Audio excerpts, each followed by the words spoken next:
त्रिकुटा पर्वत की शान चोटियों में एक हजारों साल पुरानी प्रतिज्ञा आज भी सांस लेती है। आज हम उसी दिव्य कथा के पन्नों को पलटेंगे। ये कहानी है माता वैष्णो देवी की, एक ऐसी गाथा जो भक्ति, शक्ति और एक अनंत प्रतीक्षा की कहानी है। जानते हैं, इस सब की शुरुआत हजारों साल पहले हुई थी। जब मर्यादा पुरुषोत्तम श्री राम सीता माता की खोज में थे, तब उनकी भेंट एक दिव्य कन्या वैष्णवी से हुई। वो आदि शक्ति का ही स्वरूप थी और मन ही मन प्रभु राम को अपना सब कुछ मान चुकी थी। लेकिन अपने धर्म का पालन करते हुए श्री राम ने विवाह तो नहीं किया, पर एक पवित्र वचन जरूर दिया। और बस उसी एक पल से एक ऐसी प्रतीक्षा शुरू हुई जो आज तक जारी है।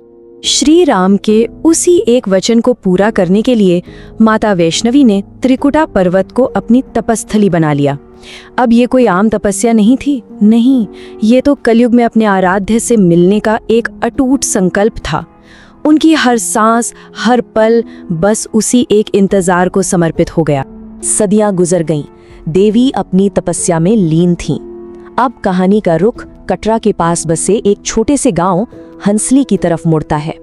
यहाँ रहते थे श्रीधर पंडित, एक ऐसे ब्राह्मण जिनकी विनम्रता उनकी भक्ति जितनी ही गहरी थी, और उनकी भक्ति इतनी सच्ची, इतनी निश्चल थी कि उसकी पुकार सीधे देवी तक पहुंच गई। तो अपने भक्त की आस्था पर प्रसन्न होकर देवी ने उन्हें दर्शन दिए और साथ ही एक ऐसा काम सौंपा जो लगभग नामुमकिन था, पूरे गांव के लिए एक विशाल भंडारे का आयोजन करना।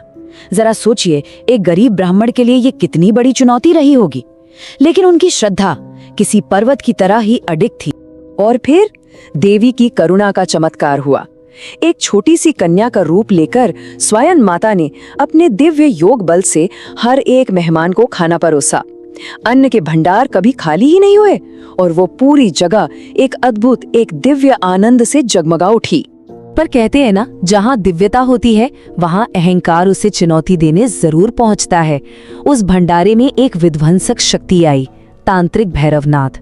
उसका आना जैसे उजाले में अंधेरे का आना था। यहाँ पर दो बिल्कुल अलग तस्वीरें थीं।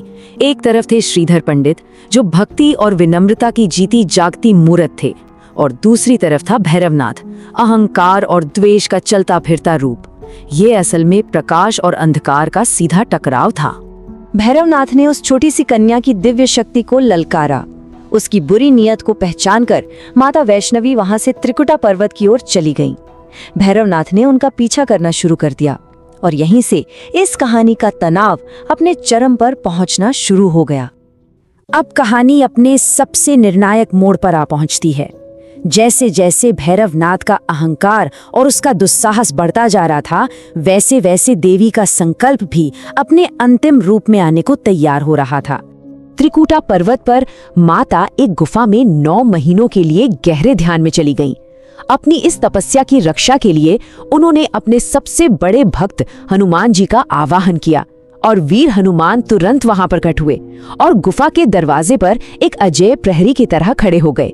आज हम सब उसी पवित्र स्थान को अर्धकुंवारी के नाम से जानते। जब भैरवनाथ उस गुफा तक पहुंचा तो उसका सामना हुआ पवन पुत्र हनुमान से। दोनों के बीच एक भयंकर युद्ध छिड़ गया। भैरवनाथ की बुरी शक्तियां इतनी ज्यादा थीं कि उस युद्ध में स्वयं महावीर हनुमान भी घायल हो गए। बस अपनी सबसे प्रिय भक्त को इस हालत में देखकर देवी का धैर्य टूट गया। उनकी शांत आंखों में मानो पूरे ब्रह्मांड का क्रोध उतर आया। उनकी तपस्या भंग हुई और उस गुफा से प्रकट हुआ आदि शक्ति का सबसे प्रचंड, सबसे विनाशकारी स्वरूप महाकाली। अब वहां कोई चुनौती नहीं थी, कोई युद्ध नहीं था तो बस महाकाली का प्रलयंकारी क्रोध। उन्होंने अपने त्रिशूल के एक ही वार से भैरवनाथ का सिर उसके धड़ से अलग कर दिया। सिर्फ एक क्षण में अहंकार का अंत हो चुका था। लेकिन देवी आखिर माँ होती हैं। क्रोध के शांत होते ही करुणा की धारा बह निकली। मृत्यु के उस क्षण में भैरवनाथ को अपनी गलती का एहसास हुआ और उसने अपने कटे हुए सिर से देवी से माफी की भीख मांगी। देवी ने न सिर्फ भैरवनाथ को माफ किया, बल्कि उसे मोक्ष का वरदान भी दिया।